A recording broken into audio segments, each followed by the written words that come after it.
So, yun, gagawa lang po tayo ng ating patty. Ayan. So, water-based lang po yung gagawin po natin. So, una po, ayan, patching compound. Lalagyan po natin to ng timber prime, wood primer. So, ito po yung ginagamit na primer sa pangkahoy. Ayan. So, pangkahoy po yung primer po na to, pero water-based lang po ito. Kaya po ito ay pwede pong ihalo sa ating patching compound at gawin po nating masilya. Ayan. So, pwede pong imasilya to sa kahoy.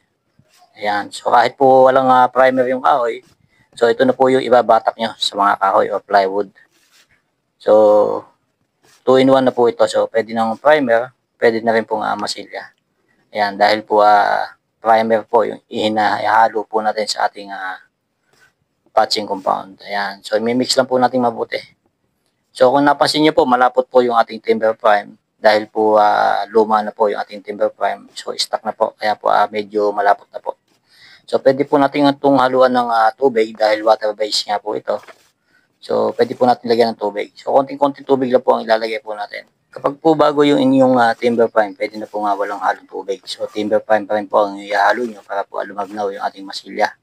So, patutuyuin nyo lang po yung nasilyahan at liliyahin at pagkaliha po, apply nyo po ulit ito ng timber prime wood primer.